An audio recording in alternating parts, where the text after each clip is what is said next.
जय हिंद दोस्तों, स्वागत है आज की क्लास। और आज हम लगाएंगे टीए की भर्ती के बच्चों के लिए सैंपल पेपर है। 45 प्लस क्वेश्चंस का टारगेट लेके चलेंगे सभी के सभी फटाफट क्वेश्चंस के लिए, और देखते हैं कि आपके क्वेश्चंस कितने लगते हैं। तो सभी इस वीडियो के साथ में लग के एक एक क्वेश्चन करें साथ में, और अपना टारगेट लेके चलें कि 45 क्वेश्चंस हमारे एक्यूरेट होते हैं कि नहीं होते हैं। तो पहला प्रश्न है, भारत का सबसे ऊंचा जलप्रपात यानी कि वाटरफॉल जो है भारत का, वो भारत का कहां पर है? तो इसकी ऑप्शंस दी गई हैं और उनके नाम बताए गए हैं। जलप्रपात के नाम है जैसे कि नौह किलाई जलप्रपात, झूला जलप्रपात, मेघदूत जलप्रपात और श्रीवल्ली पुत्तूर जलप्रपात। तो options A B C D हैं। आपका क्या आंसर हो सकता है? आप सोचिए, भारत का सबसे ऊंचा जलप्रपात। तो इसका करेक्ट आंसर रहेगा ए ऑप्शन। तो नोहकलाई नोहकलाई काई जो है, ये वाटरफॉल जो है, ये भारत का सबसे ऊंचा जलप्रपात है। अगला सवाल है, भारत के रत्न उपाधि दी गई है तो किसे दी गई है? Who was given the title jewel of India? Subhash Chandra Bose, Rabindranath Tagore, Mahatma Gandhi या जवाहरलाल नेहरू? अपना आंसर लगाएं, सभी आंसर लगाएं जो आपको लगता है क्या आंसर हो सकता है। भारत के रत्न, रत्न माना है, किसको माना है? ऑप्शंस हैं सुभाष चंद्र बोस, रविंद्रनाथ टैगोर, महात्मा गांधी या जवाहरलाल नेहरू। आंसर दीजिए जल्दी से। करेक्ट आंसर रहेगा बी ऑप्शन, रविंद्रनाथ टैगोर को जो है भारत रत्न की यानी कि भारत के रत्न की उपाधि दी गई। भारत में अंतरराष्ट्रीय गंगा संरक्षण अभियान किस वर्ष शुरू हुआ था? In which year was the international Ganga conversion companion launched in India? 2005, 9, 14 and 16। कौन सी ऑप्शन हो सकती है आपके हिसाब से? आंसर लगाएं अपना कि अंतरराष्ट्रीय गंगा संरक्षण, गंगा को बचाने के लिए जो है, कब ये अभियान शुरू हुआ था? तो इसका सही आंसर रहेगा वो है सी ऑप्शन, 2014। सभी मोदी के साथ याद रखें, मोदी के समय के बाद जो है कई अभियान जो है वो शुरू हुए हैं। तो बहुत से आंसरों का आंसर जो है वो 2014 ही आएगा। द्रविड़ संस्कृति किस क्षेत्र में विकसित हुई? In which region was the Dravidian culture developed? दक्षिण भारत साउथ इंडिया, उत्तर भारत यानी कि नॉर्थ इंडिया, पूर्व भारत ईस्ट इंडिया और पश्चिम भारत वेस्ट इंडिया? कौन सी जगह पर या कौन से रीजन में जो है वो द्रविड़ संस्कृति जो है वो शुरू हुई थी? बहुत ही बढ़िया क्वेश्चन है टीए के लिए। तो करेक्ट आंसर है दक्षिण भारत की है ये द्रविड़ शैली। तो याद रखिएगा साउथ इंडिया, साउथ इंडिया की जो है शैली का नाम है द्रविड़ शैली। किस भारतीय नागरिक ने नोबेल पुरस्कार जीतने वाला पहला एशियाई होने का गौरव प्राप्त किया है? मतलब उन्हें नोबेल प्राइज तो मिला है और एशिया में भी वे नोबेल प्राइज पाने में पहला स्थान पर रहा है। तो वो कौन से हैं? रविंद्रनाथ टैगोर, सीवी रमन, विधान चंद्र राय या डॉक्टर हरगोविंद खुराना? तो अब आपके पास ऑप्शंस हैं, 4 ऑप्शंस हैं। कौन सा आंसर रहेगा आपके हिसाब से कि नोबेल प्राइज पुरस्कार जीतने वाला पहला एशिया का व्यक्ति कौन था? तो सही आंसर रहेगा वो है D option, doctor Hargobind Khorana, जिनको जेनेटिक में, अनुवांशिक कूट में जो है वो नोबेल प्राइज दिया गया है। तो बहुत ही बेहतर क्वेश्चन है। भारत का राष्ट्रीय खेल कौन सा है? क्रिकेट है, फुटबॉल है, हॉकी है या कबड्डी है? बहुत ही इजी क्वेश्चन है बच्चों के लिए, सबसे इजी सवाल। सभी अपना अपना आंसर कमेंट करें, अपना आंसर चेक करें। तो भारत का जो राष्ट्रीय खेल है वो है C option, hockey. Indian Space Research Organisation ISRO की स्थापना कब हुई थी? सभी आंसर करेंगे। When was the Indian Space Research Organization ISRO founded? In 1957, 69, 72 and 84? सही आंसर दीजिएगा, अपना आंसर दीजिएगा। कब हुई है इसरो की स्थापना? सभी आंसर करें, साथ साथ में अपना आंसर दीजिएगा।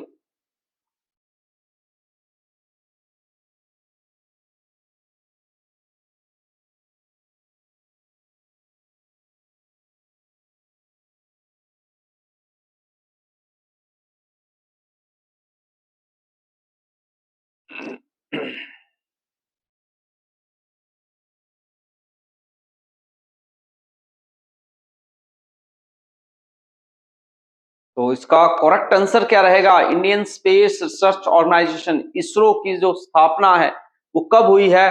तो वो हुई है 1969 में, 1969।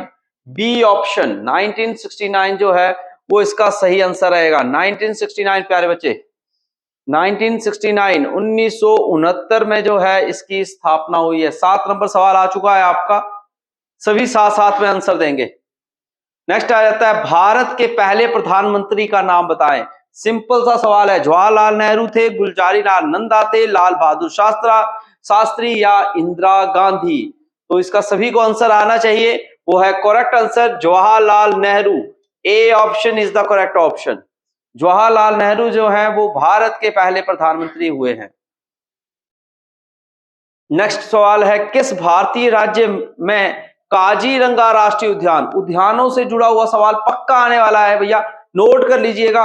तो आपको ये पूछा जा सकता है, तो काजीरंगा राष्ट्रीय उद्यान कहां पर है? तो इसका सही ऑप्शंस पहले देख लीजिए। असम आपके पास ऑप्शन दी गई है, अरुणाचल प्रदेश है, वेस्ट बंगाल है, उड़ीसा है। तो कौन सी आपकी ऑप्शन जो है वो करेक्ट ऑप्शन रहेगी? साथ साथ में देखिएगा जी, करेक्ट ऑप्शन कौन सी रहेगी? सभी अपना आंसर करने की कोशिश करिएगा जी। काजीरंगा राष्ट्रीय उद्यान कहां पर है? तो काजीरंगा राष्ट्रीय उद्यान जो है वो है असम में। ए ऑप्शन जो है वो सही ऑप्शन रहेगी। ए ऑप्शन के साथ जाइएगा, ए ऑप्शन एक्यूरेट रहने वाली है भैया। अगला सवाल है, भारत रत्न पुरस्कार की शुरुआत कब हुई थी? बहुत ही इंपॉर्टेंट क्वेश्चन है, पुरस्कारों से जुड़े हुए क्वेश्चन आपको डेफिनेट पेपरों में आएंगे, तो आपने इन क्वेश्चंस को लगाइए। आप लगाएंगे, वीडियो को शेयर कर लीजिएगा साथ साथ में, और इसको ये देखिए कि आपको किस प्रकार से पेपर आना है। इसी चीज का मॉडल टेस्ट पेपर आपको जो है वो यहाँ पर करवाया जा रहा है, चाहे आप यूट्यूब पर देख रहे हो, चाहे हमारी application Vijaypath all exam preparation पर देख रहे हो। इस वीडियो को आप इसे ज्यादा से ज्यादा अपने दोस्तों और अपने बच्चों में भी शेयर करें अगर कोई बड़े देख रहे हैं। तो 1954, 62, 70 और 84, तो इसका सही आंसर क्या होगा? तो इसका सही आंसर होगा वो है 1954। 1954 से जो है भारत रत्न पुरस्कार जो है वो शुरुआत हुई थी। भारत रत्न पुरस्कार की शुरुआत हुई है 1954 से। अगला सवाल है, भारत में राष्ट्रीय विज्ञान दिवस। देखिए, दिवसों पे तो एक क्वेश्चन बनना ही बनना है। एक आ गया आपका पुरस्कारों से, एक खेलों से आ गया। दूसरा सवाल, तीसरा सवाल मैंने आपको एक और दे दिया है, वो है दिवस से जुड़ा हुआ। जल दिवस हो सकता है, चाहे आपका जनसंख्या दिवस हो सकता है, ओजोन दिवस हो सकता है, किसी भी प्रकार का क्वेश्चन पूछा जा सकता है। जैसे अभी पूछा है राष्ट्रीय विज्ञान दिवस, ऐसे गणित दिवस भी मनाया जाता है, उपभोक्ता अधिकार दिवस भी मनाया जाता है। आप ज्यादा से ज्यादा अपने इन क्वेश्चंस को जो है वो याद रख सकते हैं। तो दिवसों से जुड़े हुए क्वेश्चन, तो वैसे राष्ट्रीय विज्ञान दिवस 10 जनवरी, 28 फरवरी, 15 अगस्त और 24 अक्टूबर। तो सही आंसर जो रहेगा वो है 28 फरवरी। 28 फरवरी जो है वो इसका सही आंसर रहेगा। 28 फरवरी को जो है वो राष्ट्रीय विज्ञान दिवस जो है वो मनाया जाता है। नेक्स्ट आ जाता है, रविंद्रनाथ टैगोर द्वारा लिखी गई प्रसिद्ध कविता। देखिए, बुक्स से रिलेटेड भी क्वेश्चन आ सकता है, जैसे कि लज्जा किताब किसने लिखी हुई है, my experiment with the truth किताब किसने लिखी है, प्रिजन डायरी किताब किसने लिखी है। इस प्रकार के क्वेश्चंस आपको डेफिनेट आने वाले हैं। टीए में तो यहीं से आएंगे भैया, तो सभी लगाएं। तो जितना आपका मॉक टेस्ट चलेगा उतना बेहतर आपको आएंगे क्वेश्चन। तो क्वेश्चन देखिए, यहां पर आके गीतांजलि की है, मधुर मधुर मेरे दीपक जले, या जन गण मन और तुमी सागर किनारे। तो आपके पास चार ऑप्शन है। तो रविंद्रनाथ टैगोर की जो है प्रचलित किताब है ये गीतांजलि। गीतांजलि जो है वो रविंद्रनाथ टैगोर द्वारा लिखी गई पुस्तक है। इसका सही आंसर ए ऑप्शन रहेगी। A option is the correct option. Bharat में लक्षद्वीप समूह, आपने सुना होगा अंडोमान निकोबार, वैसे लक्षद्वीप समूह भी होते हैं। तो उसमें द्वीपों की कुल संख्या कितनी है, यानी कि छोटे छोटे द्वीप है। तो सबसे ज्यादा द्वीप कितने होंगे, 28, 34, 36 या 46? कितने द्वीप होंगे आपके? जल्दी से अपना आंसर दे सकते हैं। कितने द्वीपों की संख्या है? तो टोटल इसका सही आंसर है प्यारे बच्चों 34, 34 द्वीप है। कितने द्वीप है? 34 द्वीप है। 34 इसका सही आंसर रहेगा। अगला सवाल है, आर्यभट्ट किसके लिए प्रसिद्ध है? आर्यभट्ट खगोल विज्ञान है, चिकित्सा है, वास्तुकला है या रसायन विज्ञान है? किन से जुड़े हुए हैं आर्यभट्ट? आर्यभट्ट जो है वो किस श्रेणी से जुड़े हैं? तो इसका सही आंसर है खगोल विज्ञान। तो ये मोस्ट इंपॉर्टेंट है आर्यभट्ट, और ये स्पेस में भी भेजा गया है। ठीक है जी, सैटेलाइट है तो उसको भी भेजा गया है। तो इस तरीके से भी आप याद रख सकते हैं, स्पेस से जुड़ा है। भारत का सबसे लंबा समुद्र तट किस राज्य में है? पश्चिम बंगाल, तमिलनाडु, केरल और गुजरात। चार ऑप्शंस है, सभी अपना आंसर करें, सभी आंसर करें। क्वेश्चन नंबर 15 आ चुके हैं। 15 क्वेश्चन है। आपको इसी प्रकार से टीए में जो है 20 क्वेश्चन आने वाले हैं। 20 क्वेश्चन आएंगे। आप बताएं, भारत का सबसे लंबा समुद्र तट पश्चिम बंगाल में है, तमिलनाडु में है, केरल में है या गुजरात में है? तो इसका सही आंसर है वो है गुजरात, डी ऑप्शन। गुजरात में स्थित है ये, क्योंकि गुजरात जो है वो आपका ज्यादा समुद्र से लगता है। नेक्स्ट आता है अमृतसर समझौता, बहुत इंपॉर्टेंट है। किस वर्ष हुआ था? 1846, 53 में, 5 में या 20 में? सभी ऑप्शंस हैं, चार ऑप्शंस हैं। आपको क्या लगती है कौन सी ऑप्शन सही होगी? सभी आंसर देने की कोशिश करो। अमृतसर समझौता कब हुआ था? तो ये अमृतसर समझौता हुआ था 1846 में, 1846। 1846 जो है वो इसका सही आंसर रहेगा प्यारे बच्चे। बहुत ही बेहतरीन क्वेश्चंस हैं। इसी प्रकार से आपको 20 क्वेश्चंस आपको पेपर में आने हैं, तो आपने ये सभी लगाने और 20 के 20 एक्यूरेट लेकर आने हैं।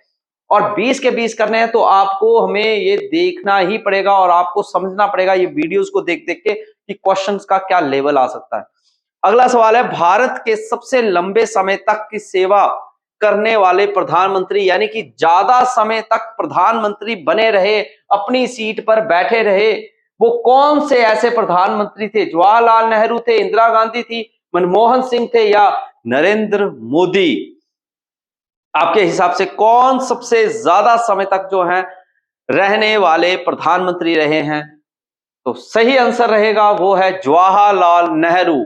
मगर बता देता हूं, अगर थोड़ा सा समय अब मोदी का और रह गया, 2026 भी वो निकाल जाते हैं, तो उसके आगे जो है फिर मोदी का ही नंबर आएगा जी। सबसे ज्यादा समय तक रहने वाले प्रधानमंत्री फिर नरेंद्र मोदी जो है वो बनेंगे। पर अभी तक जो है वो आंसर जो रहेगा वो है जवाहरलाल नेहरू। ब्लू बुक किससे संबंधित है?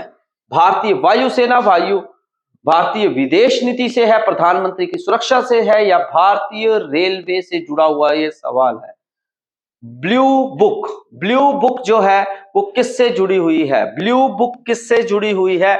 सभी आंसर करें। जितने भी भारतीय हमारे जो भी हमारे वीडियो को देख रहे हैं, भारतीय सेना से जुड़ा हुआ है, यानी कि वायु सेना से जुड़ा हुआ है या भारतीय विदेश नीति है, प्रधानमंत्री की सुरक्षा से जुड़ा है या भारतीय रेलवे से जुड़ा हुआ है? Blue book. सभी कमेंट करिएगा, वीडियो को शेयर और लाइक करें और साथ साथ में स्ट्रीम को भी शेयर कर दीजिएगा, साथ में ही वीडियो को फटाफट शेयर करें। तो बताएं आपको ब्लू बुक किससे जुड़ा हुआ है? तो सही आंसर रहेगा वो है प्रधानमंत्री की सुरक्षा से, भारत की प्रधानमंत्री की सुरक्षा से जुड़ा हुआ है हमारा ब्लू बुक। नेक्स्ट, भारत और पाकिस्तान के बीच सिंधु जल संधि कब हुई थी? अभी पीछे जैसे आपको न्यूज में आया भी था कि मोदी ने कह दिया था कि अगर आपने अपने पाकिस्तान की गतिविधियों को नहीं रोकेंगे या पाकिस्तान अपनी जो आतंकी गतिविधियों को नहीं रोकेंगे तो हम भी एक संधि तोड़ देंगे। वो थी सिंधु जल संधि, जो कि जवाहरलाल नेहरू के समय में हुई है वहां के राजा से। तो कुछ प्रतिशत पानी जो है वो इंडिया को आता है और कुछ प्रतिशत जो है वो पाकिस्तान को जाता है। तो उन्होंने बोला था कि अपनी ही नदी बना देंगे और हम सारा पानी ही डाइवर्ट कर लेंगे। तो ये संधि कब हुई है? 1948, 55, 60 या 65 में। अब बहुत ही बेहतरीन क्वेश्चन है, तो आपको याद रखिएगा, मैंने आपको आंसर दे दिया था इसका, जवाहरलाल नेहरू। और आपको पता है भारत के पहले प्रधानमंत्री कौन रहे हैं? जवाहरलाल नेहरू। तो देश आजाद हुआ था 1947 में। तो 47 के बाद सबसे ज्यादा टाइम पीरियड, यानी कि अगर हम मोदी की बात करते हैं तो मोदी को ही 10 साल हो चुके हैं प्रधानमंत्री की सीट पे। तो 47 के बाद अगर देश का संविधान बना है तो यानी कि 57 तो वैसे हो गए, उससे ज्यादा समय तक यानी कि जवाहरलाल नेहरू रहा है। तो कौन सी ऑप्शन आपको लग रही है? हिंट मैंने दे दी है कि कौन सी ऑप्शन 48 में हुआ होगा या 55 में या आपको लगता है 60 में या 65 में, कौन से समय में हुआ होगा? तो इसका सही आंसर है 1960। 1960 जो है वो इसका सही आंसर है। 1960 में उन्होंने जल संधि की थी। भारत में राष्ट्रीय युवा दिवस, नेशनल यूथ डे फिर से आ गया। देखिए हर बार ये आएगा ही आएगा, आपको सवाल आना है दिवस पे ऊपर, ठीक है? तो दिवस पे आएगा मेरे प्यारे बच्चे। तो कौन सा? कोई भी आ सकता है। 12 जनवरी, 15 अगस्त, 5 सितंबर या 2 अक्टूबर। और आपको पता है 2 अक्टूबर को क्या मनाया जाता है? गांधी जयंती मनाई जाती है, इसलिए ऑप्शन गलत है ये, ठीक है? 15 अगस्त को देश आजाद हुआ है इसलिए नहीं मनाया जाता। 5 सितंबर को क्या मनाया जाता है? टीचर्स डे, अध्यापक दिवस।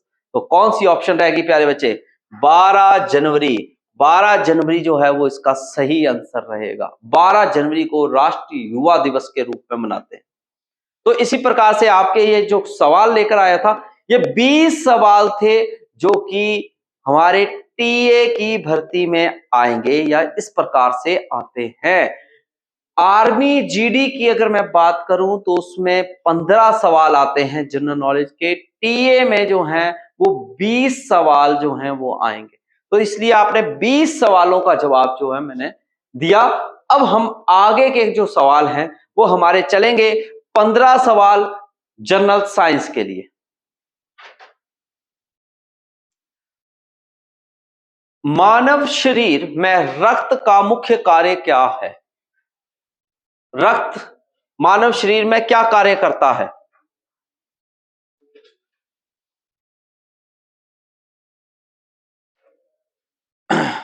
ऑप्शंस हैं, शरीर में ऊष्मा यानी कि हीट देता है, ऑक्सीजन का परिवहन करता है, कोशिका को विभाजन यानी कि हमारी कोशिकाओं को तोड़ तोड़ कर उनको उसमें हेल्प करता है, या अपशिष्ट को बाहर यानी कि जो भी हमारा खाद्य यानी कि जो अपशिष्ट होते हैं यानी कि अनपच चीजें होती हैं उनको बाहर निकालने में हेल्प करता है।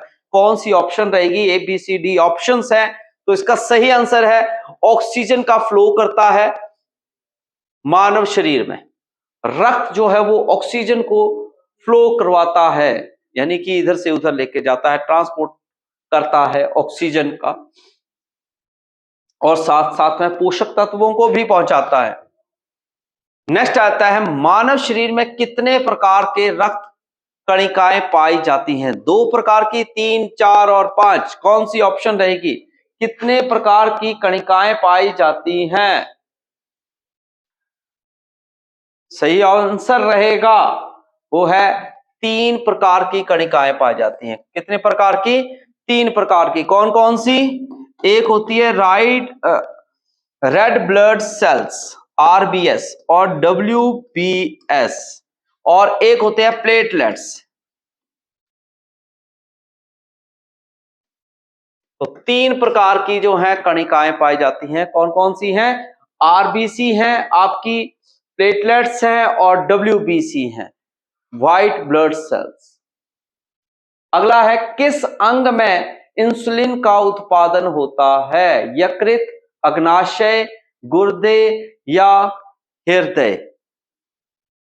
तो किस अंग में इंसुलिन यानी कि बनता है? ऑप्शंस अपनी आप लगा सकते हैं। और ये हमारे शर्करा को भी नियंत्रित करता है। तो इसका सही आंसर रहेगा वो है हमारा अग्नाशय, पैंक्रियास। बी ऑप्शन के साथ जाना है आपने। नेक्स्ट क्वेश्चन है, डीएनए का पूरा नाम। डीएनए की फुल फॉर्म, आरएनए की भी पूछ सकते हैं, राइबोज न्यूक्लिक एसिड होता है, ऐसे डीएनए की पूछी जाए तो डीऑक्सी राइबोज न्यूक्लिक एसिड। तो क्या ऑप्शन हुई आपकी डीऑक्सी राइबोज न्यूक्लिक एसिड? ये ऑप्शन जो है यानी कि ए ऑप्शन जो है वो सही रहेगी, डीऑक्सी राइबो न्यूक्लिक एसिड। पौधों में प्रकाश संश्लेषण की क्रिया होती है। Where does the process of photosynthesis takes place in plants? कोशिका भित्ति, क्यूटिकल या क्लोरोप्लास्ट या माइक्रोकॉन्ड्रिया? तो आपके हिसाब से प्रकाश संश्लेषण की जो क्रिया है, प्रोसेस है, वो पौधों में कहां पर होता है? तो इसका सही आंसर रहेगा वो है chloroplast, C option, chloroplast. Chloroplast में जो है पौधों के जो है प्रकाश संश्लेषण की प्रक्रिया के द्वारा जो है ये भोजन को बनाया जाता है। अगला है, गति के प्रथम नियम यानी कि फर्स्ट लॉ और दूसरा नियम का नाम क्या है? संवेग का नियम, जड़त्व का नियम, कार्य का नियम या बल का नियम? तो क्या कहेंगे इसको? गति के प्रथम नियम का दूसरा नाम क्या है? यानी कि गति यानी कि न्यूटन्स ने जो है 3 नियम दिए थे, तो पहले नियम को क्या कहते हैं? तो इसका सही आंसर क्या रहेगा? वो रहेगा आपका जड़त्व का नियम। जड़त्व का नियम क्या कहता है कि पहला नियम ये कहता है कि कोई भी वस्तु जिस भी स्थिति में है वो उसी स्थिति में रहेगी जब तक उसके ऊपर बाहर से कोई बल नहीं लगता है, यानी कि उसकी डायरेक्शन को नहीं बदलेगा, तब तक वो उस स्थिति में ही रहेगा। तो ये था हमारा पहला नियम। अगला है, यदि एक वस्तु का द्रव्यमान 2 किलोग्राम और उस पर 10 न्यूटन का बल लगाया गया है तो उसकी त्वरण क्या होगी? 2 मीटर पर सेकंड स्क्वायर, 5, 10 या 20 मीटर पर सेकंड स्क्वायर? तो कैसे निकाला जाएगा त्वरण? सभी आंसर निकालने की कोशिश करें। तो कुछ नहीं है, ये जो है इससे भाग हो जाएगा 10/2 तो 5, तो 5 मीटर पर सेकंड स्क्वायर जो है वो इसका आंसर रहेगा। बी ऑप्शन जो है वो इसकी सही ऑप्शन रहेगी। क्या होगी? बी ऑप्शन जो है वो इसकी सही आंसर रहेगा। अगला सवाल है, ध्वनि की गति किस पर निर्भर करती है? ध्वनि की जो है गति किस पर निर्भर करती है? ध्वनि घनत्व और तापमान, बल, द्रव्यमान या आयतन? तो कौन सी ऑप्शन रहेगी? आप अपना आंसर जो है वो दे सकते हैं। तो सही आंसर रहेगा वो है घनत्व और तापमान। घनत्व यानी कि उसकी जो है घनत्व यानी कि उसकी डेंसिटी के ऊपर भी डिपेंड करेगा, और टेम्परेचर, अगर टेम्परेचर ज्यादा हो तो हमें जो है साउंड यानी कि जो ध्वनि है वो जल्दी सुनाई दे जाती है। जैसे कि सर्दियों में जो है आवाज कम गूंजती है एज कंपैरिजन टू गर्मियों के, ठीक है। विद्युत धारा की दिशा किसके अनुसार निर्धारित की जाती है? इलेक्ट्रॉनों की दिशा, प्रोटॉनों की दिशा, आवेश की दिशा या पोटेंशियल का अंतर को देखकर होती है? क्या आंसर रहेगा? तो सही आंसर क्या रहेगा? A B C D 4 options हैं, तो आपके हिसाब से जो है विद्युत धारा की दिशा किसके ऊपर जो है वो निर्भर करती है? तो सही आंसर रहेगा आवेश की दिशा। आवेश की दिशा के ऊपर जो है ये निर्भर करती है। किस पे है? आवेश, यानी कि जो फ्लो ऑफ चार्ज है वो किस दिशा में जा रहा है। अगला सवाल है अपरिवर्तन, यानी कि लाइट चैप्टर से भी क्वेश्चन आपको आ सकता है, तो पक्का करें, एक बार चलते चलते जरूर पढ़ के जाएं। प्रकाश के अवशोषण, प्रकाश का मोड़ना, प्रकाश का प्रसार या प्रकाश का परावर्तन। तो सही आंसर क्या होगा आपके हिसाब से? जल्दी से जल्दी आप आंसर बताएं। अपरिवर्तन, रिफ्रैक्शन। तो इसका सही आंसर रहेगा वो है प्रकाश का मोड़ना। यानी कि जब भी रे आती है, जैसे ये एक स्लिट है, जब यहां पर रे आएगी और वो यहां से इसको रिफ्लेक्ट करेगी और यहां से इमर्ज होके जो है वो रे चले जाएगी, तो ये प्रकाश की जो दिशा है उसको क्या कर दिया इसने? बदल दिया। तो इसलिए इसको हम क्या कहते हैं? रिफ्रैक्शन। B option. जल का रासायनिक सूत्र, बहुत ही सिंपल सवाल। रासायनिक सूत्रों से भी जुड़े हुए सवाल जो हैं आपको पेपर में आ सकते हैं, और इसमें ग्लूकोज का भी सूत्र पूछ सकते हैं, C6H12O6 होता है, तो ऐसे सुक्रोज का पूछ सकते हैं, जिप्सम का पूछ सकते हैं। तो आप सभी तैयार करें इस टाइप के फॉर्मूले। तो वाटर का पूछा हुआ है, पानी का, तो H2O, CO2, H2SO4 और NaCl। तो बहुत ही बेसिक सवाल है ये वाला, सभी बच्चों का आंसर सही आ रहा होगा। ए ऑप्शन के साथ गए होंगे, H2O। हाइड्रोजन के दो हैं, ठीक है, अणु लगे हुए, और एक ऑक्सीजन का मिलने से जो है वो पानी बनता है। अम्ल और क्षार के बीच प्रतिक्रिया को क्या कहते हैं? न्यूट्रलाइजेशन, ऊष्मा की गतिकी यानी कि थर्मोडायनेमिक्स, ऑक्सीकरण यानी कि ऑक्सीडेशन, अपरिवर्तन रिफ्रैक्शन। तो इसको क्या कहेंगे?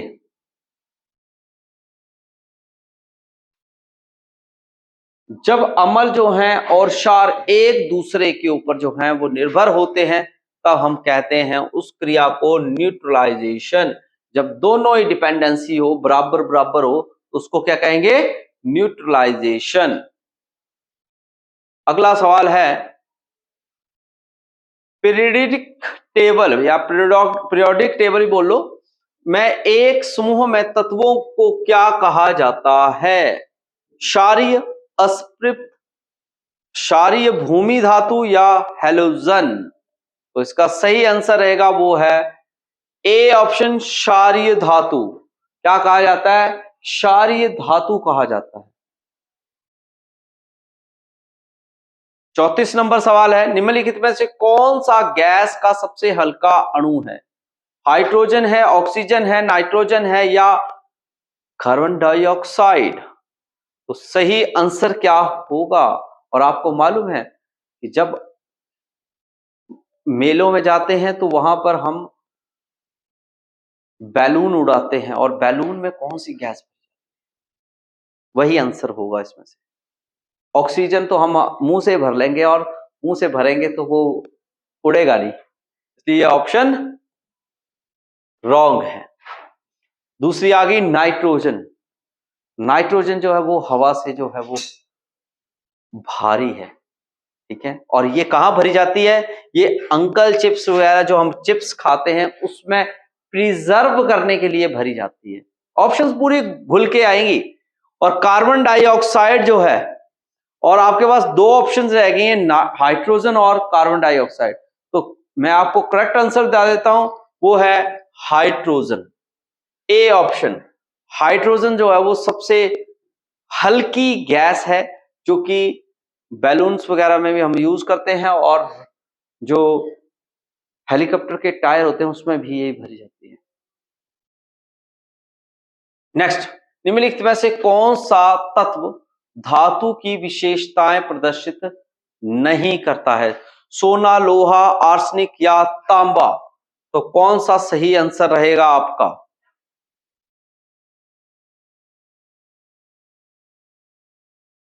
तो करेक्ट आंसर रहेगा वो है सी ऑप्शन, आर्सेनिक। ये धातु और अधातु के बीच का जो है वो गुण प्रदर्शित करता है आर्सेनिक, जबकि जितने भी बाकी सभी हैं ये सभी धातुएं जो हैं वो की तरह जो है वो बिहेव करती हैं, तो इसलिए सी ऑप्शन जो है वो इसका सही आंसर है। तो आपका अगला क्वेश्चन जो है वो आ चुका है मैथमेटिक्स के जुड़े हुए सवाल, और मैथमेटिक्स में आपको जो है आने वाले टाइम में अब आप देख सकते हैं 15 सवाल मैथमेटिक्स के आने टीए के, ठीक है। तो इस सवाल में आपको क्या है, बोर्ड मास का है, साधारण की जगह यहां पर आएगा जी हल करें। साधारण तो कुछ बना नहीं, सिंप्लीफाई मतलब, ठीक है, हल करें। तो यहां पर आप देखेंगे तो ये जो सवाल है वो है बोर्ड मास से जुड़ा हुआ सवाल। किससे है? बोर्ड मास से जुड़ा हुआ, BODMAS, बोर्ड मास। तो देखिए 12, 45 और 9 इससे आ जाएगा, ठीक है। और इसको इससे माइनस कर लीजिए, 45 जमा 12 कितने हो गए आपके 57 माइनस 9, तो टोटल हो गए 48। तो बी ऑप्शन जो है वो इसकी सही आंसर रहेगा, बी ऑप्शन जो है वो इसका आंसर होगा। अगला सवाल है, what is the square root of 44? 44 का यानी कि 144 का वर्गमूल पूछा हुआ है। वर्गमूल मतलब यूं करके, तो इसका रूट आप कैसे निकाल सकते हैं? ट्रिक लगा के भी कर सकते हैं। डबल ले लीजिए, 2 और 8 में आता है, 2 दूनी 4 और 8 अठे 64, 1 एक एक कम एक ही आएगा,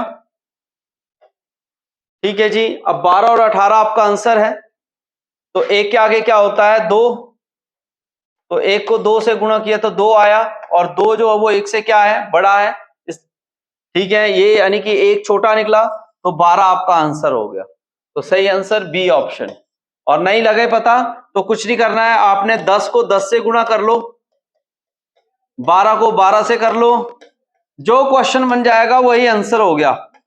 वर्गमूल के केस में सिंपल सा तरीका है, गुणा कर लो आंसर आएगा ही आएगा, ठीक है। इसका 100 आ रहा है, इसका 144 आ रहा है, इसका 196 और इसका 256, ठीक है। देख लो 144 इसका सही आंसर आ जाएगा आपका।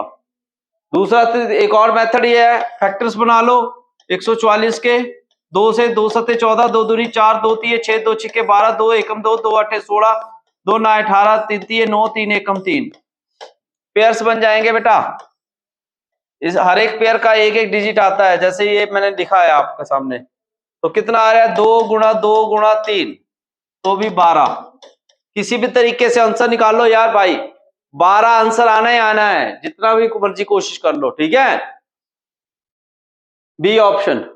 अगला सवाल आ गया है, what is the least common multiple, यानी कि एलसीएम पूछा है 12 और 18 का। एलसीएम पे जब भी निकालते हैं तो हमने वो डिजिट देखना होता है जो उसका कॉमन मल्टीपल हो, ठीक है, और वो भी बड़े से बड़ा, ठीक है।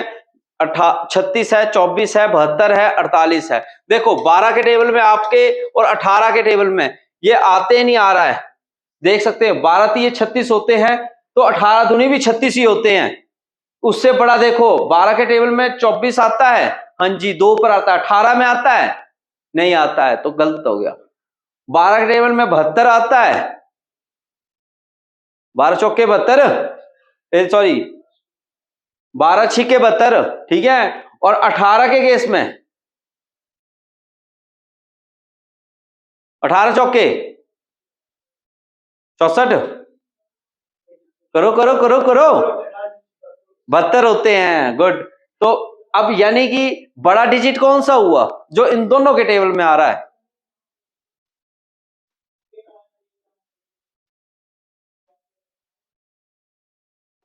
36 है, 24 है, 72 है, 48 है। ना लगे पता तो कुछ मत करो, ऐसे ले लो 72, 12, 18। देखो 2 से 2 6 12, 2 9 18, 3 से 3 2 6, 3 3 9, 2 से चल जाएगा एक बार 3 से मल्टीप्लाई कर लो। अब 3 दूनी 6, 3 दूनी 6, ठीक है, और 6 6 36। तो एलसीएम क्या आएगा 36। 72 भी उठा सकते हो आप, पर छोटी वैल्यू में उठाना है आपको, दोनों के टेबल में आना चाहिए 18 और 12 के। तो आपका क्या आंसर आएगा 36। 24 क्यों नहीं आएगा? क्योंकि 18 के टेबल में नहीं आता है। 72 क्यों आ सकता था? क्योंकि दोनों के टेबलों में आता है। मगर अब हमें कौन सा डिजिट उठाना होता है एलसीएम में? छोटा डिजिट। ये ऑप्शन भी चलनी थी। अच्छा 18 के टेबल में 48 नहीं आना था, ठीक है, इसलिए ये भी फेल हो गया, ये भी फेल हो गया। ओके, अब रह गई थी 2 ऑप्शंस, ये दोनों उठ जाती हैं एलसीएम के केस में। मगर हमें एक परफेक्ट एलसीएम पूछा है क्वेश्चन में, इसलिए हम इस वक्त छोटा डिजिट यानी कि दोनों में से छोटा डिजिट कौन सा आ रहा है जो इन दोनों का क्या है मल्टीपल है, तो वो क्या आंसर रहेगा 36। क्योंकि दोनों के टेबल में कौन सा आ रहा है 36 आ रहा है, 72 बड़े में जा रहा है पर आता है। तो पेपर वाला भैया घुमा कर डालेगा आपको, ठीक है। अगला क्वेश्चन, यदि दो संख्याओं का अनुपात 4:5 है और उनकी संख्याओं का जो है योग 45 है तो बड़ी संख्या क्या होगी? अब इन्होंने क्या कहा है? योग कहा है। क्या कहा है? योग कहा है, सम कहा है। आपने 4 और जमा 5 कितने हो गए? 4 और 5 कितने हो गए? 9। तो 9 बराबर है 45। इन्होंने कहा था उन संख्याओं का योग किसके बराबर है? 45 के बराबर है। तो मेरी एक संख्या बराबर है 45 बटा 9, 9 5 45। तो मेरी एक संख्या किसके बराबर है? 5 के बराबर है। तो इन्होंने पूछा क्या है? बड़ी संख्या। क्या पूछा है? बड़ी संख्या पूछी है। और यहां पर अनुपात भी बड़ा कितना है? 5। तो हम इस 5 को ना इस 5 से मल्टीप्लाई कर देंगे तो क्या आंसर आ गया 25। छोटी पूछते तो 20, तो बड़ी संख्या क्या हुई 25। तो ऑप्शन ए के साथ जाना है बच्चा, ए ऑप्शन के साथ जाएंगे हम। ए ऑप्शन आपका सही आंसर होगा। समझ आया कि नहीं आया? ठीक है, अगला सवाल। एक दुकानदार ने 500 रुपए की एक वस्तु खरीदी, 600 रुपए में बेच दी। 500 की चीज को 600 में बेच रहा है। देखो 500 की चीज 600 में बेच दी तो फर्क कितने का पड़ा? 100 रुपए का फायदा हो रहा है। और इन्होंने क्या बोला है? लाभ प्रतिशत। तो लाभ प्रतिशत यानी कि प्रॉफिट परसेंट का फॉर्मूला लगाओ। क्या होता है? Profit over cost price multiply 100। तो प्रॉफिट कितना हुआ 100 का, कॉस्ट प्राइस कितना था उसका 500 का खरीदा था, मल्टीप्लाई 100। दोनों जीरो से 2 जीरो के 5 1 का 5, 5 दूनी 10। तो सही आंसर क्या होगा 20% लाभ। और ए ऑप्शन जो है वो सही मानी जाएगी। ए ऑप्शन जो है वो सही मानी जाएगी। यहां पे 25 दिया है, कैसे होगा?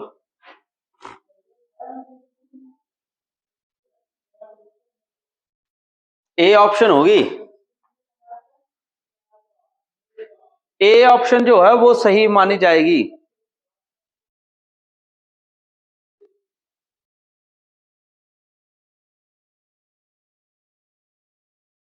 अच्छा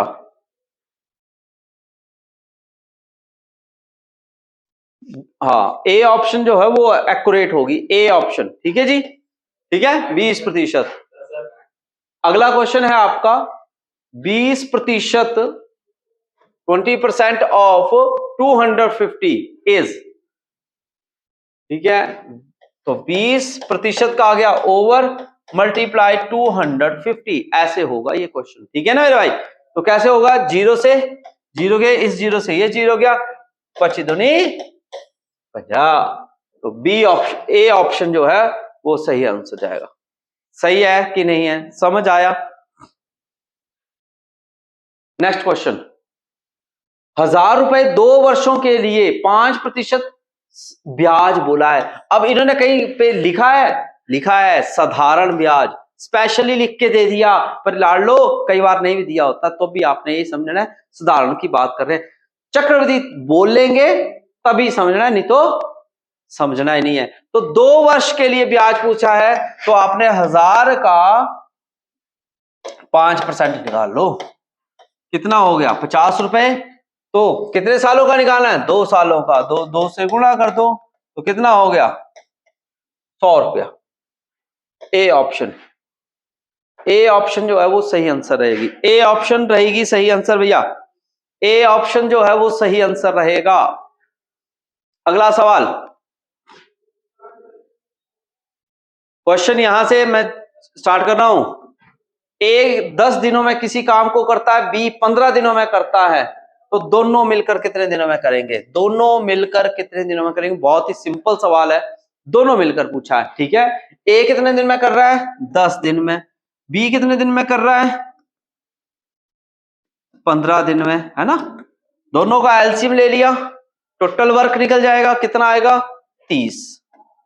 इसमें कितनी कैपेसिटी आई 3 की, इसमें कितनी कैपेसिटी आई 2 की, दोनों मिलकर कर रहे हैं तो क्या करते हैं प्लस करते हैं। इनकी कैपेसिटी कितनी होगी टोटल 5, तो 30/5, 5 6 30, तो कितने दिनों में काम खत्म करेगा 6 दिनों में। Option A is the answer, option A is the answer. इस प्रकार से आपने पेपर लगाना है और फिर बताना है आपने, सभी ने कमेंट करना है आपके कितने आंसर जो हैं वो आए, कितने मार्क्स आए हैं।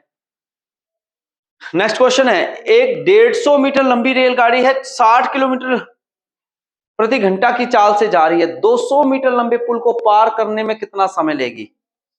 देखिए एक रेलगाड़ी है और रेलगाड़ी कितनी लंबी है 150 मीटर है, वो 60 किलोमीटर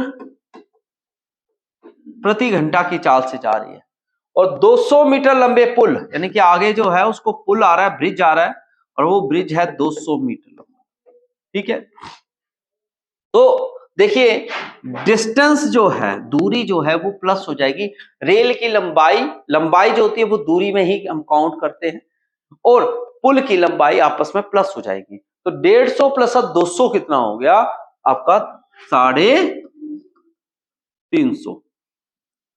चाल देखो 60 है पर किलोमीटर पर आवर है, जब किलोमीटर है और ये यूनिट मीटरों में है तो दोनों में अटपटी बात है।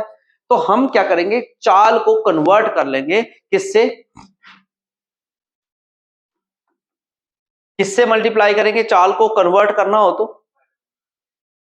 5/18 की 18/5, 18/5, 18/5 से 5 से काट दो, गुणा करो, 12 गुणा 18 कितने हो गए, जल्दी से करो, जल्दी जल्दी सभी।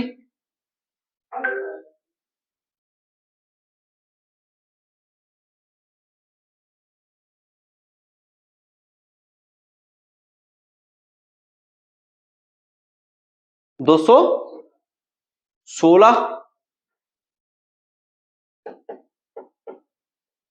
216 मीटर पर सेकंड होगी कन्वर्ट, है ना। फिर इसके बाद अब पूछा क्या है इन्होंने, समय, टाइम। टाइम कैसे निकलेगा, टाइम निकलेगा डिस्टेंस ओवर स्पीड। तो डिस्टेंस कितना हो गया 350 और 216, भाग करो,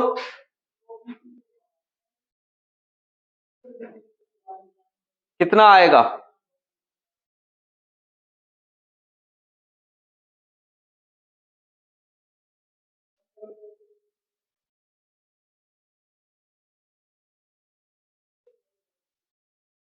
216 एक कम 216, या वैसे कर लो, कैसे कितना आ रहा है पॉइंट्स में आएगा, कितना आएगा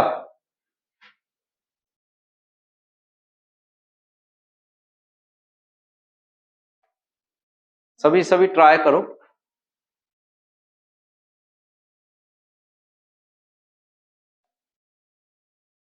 अगर इस तरीके से थोड़ा सा यहाँ पे कहीं पे मिस्टेक लग रही है मुझे, अगर आपको यहां पर कन्वर्ट नहीं करने आ रहा हो, मैं एक और तरीका बता देता हूं। ठीक है।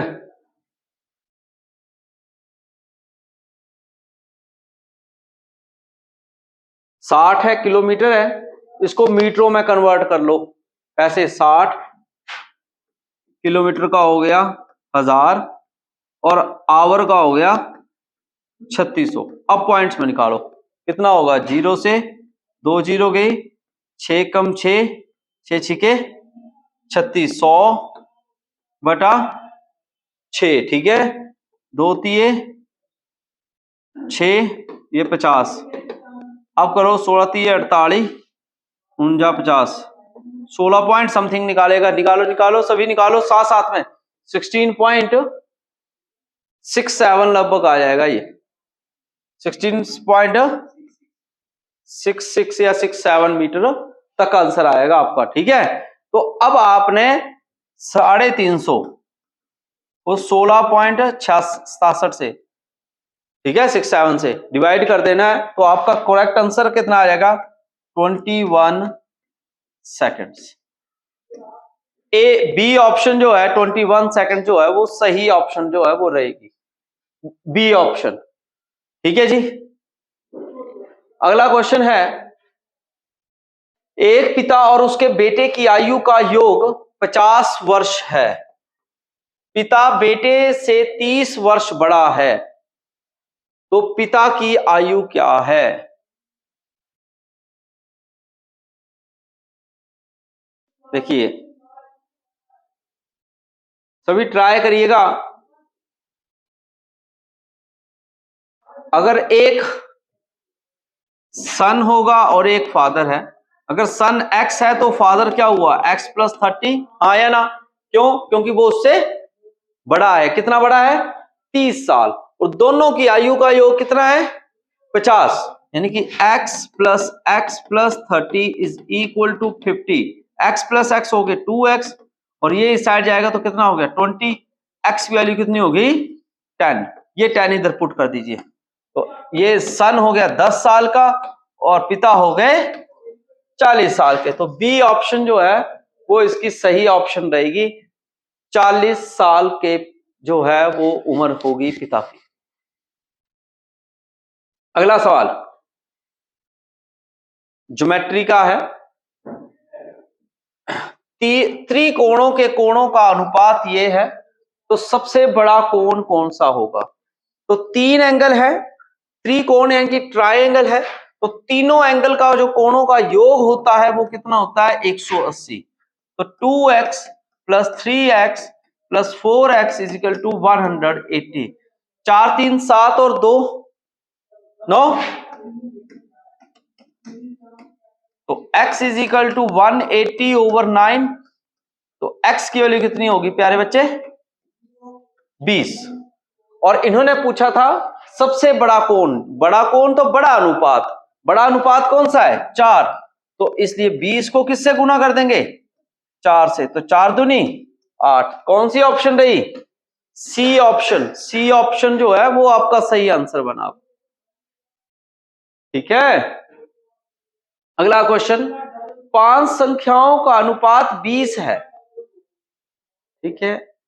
यदि इनमें से 4 संख्याएं ये है, तो पांचवी संख्या क्या होगी। देखो पांचवी संख्या को अनुपात को x मान लो, तो 15 जमा 18 जमा 22 जमा 25 जमा x ओवर, क्योंकि अनुपात का जो क्वेश्चन होता है उसमें क्वेश्चन ही वो बोलता है, यानी कि एवरेज का, औसत का, कि सम ऑफ द टर्म्स यानी कि नंबर्स ओवर टोटल नंबर्स, यानी कि सभी संख्याओं का योग ओवर कुल संख्याएं। तो कुल संख्याएं कितनी है 5, तो वो अनुपात के बराबर होता है। अनुपात कितना है 20, कितना है 20।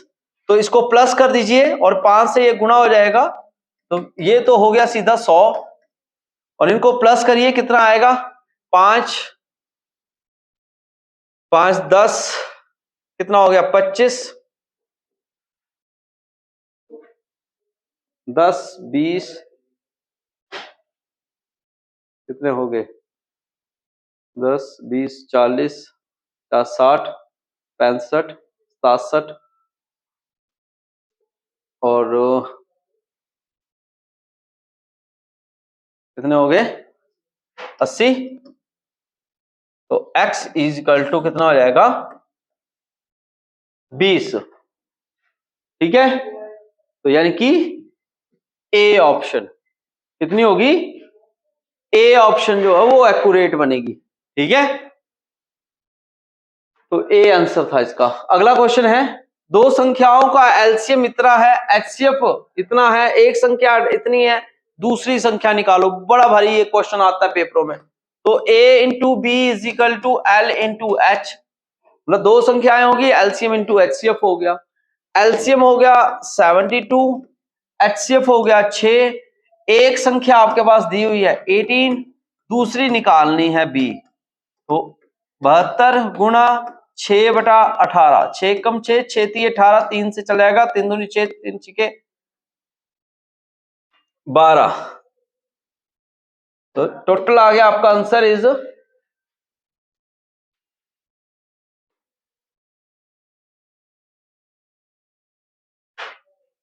मिस्टेक तो नहीं कर दी, 3 कम 3, 6 कम 6, 6 3 18, 3 से 3 दूनी 6 और 3 ओके 24 आना था, है ना, 6 से कर दिया।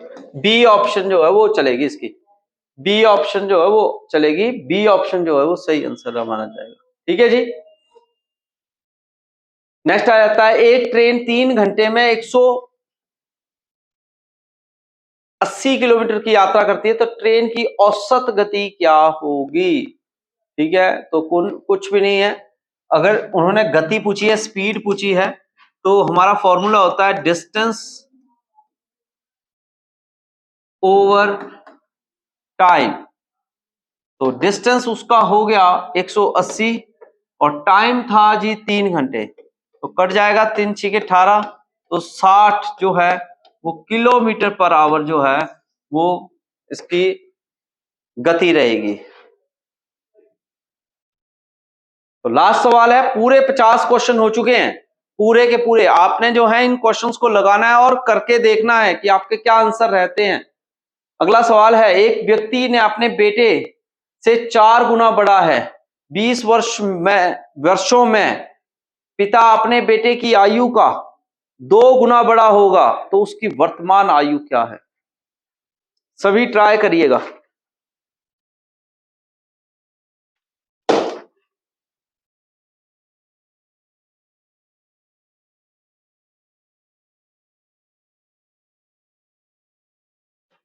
एक व्यक्ति अपने बेटे से, याद रख लो बाप बड़ा ही होता है बेटे से। ठीक है, तो सिंपल सी बात है, अगर फादर और सन की बात कर रहे हैं तो सन एक्स है, तो फादर हर बार बड़ा ही होगा। कोई भी मैथ का क्वेश्चन ऐसा नहीं होगा जिसमें जो है वो बेटा बड़ा हो जाए बाप से। ठीक है, बाप बेटे के क्वेश्चन हो तो सिंपल सी बात याद रख लेनी।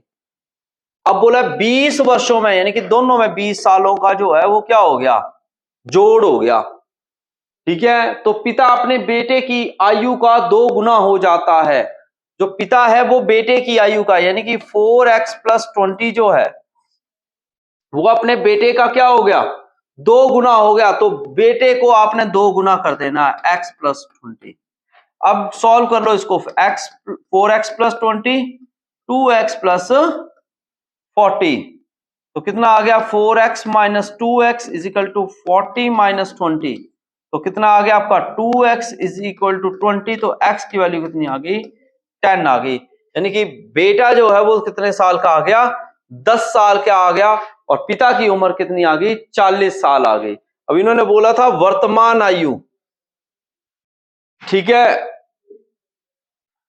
तो अब आपकी ऑप्शन पे डिपेंड रह रहा है। देखिए ऑप्शंस मैंने आपको बता दी, ये x की वैल्यू यहां पर मल्टीप्लाई हो जाएगी, तो पिता की उम्र होगी 40, बेटे की होगी 10।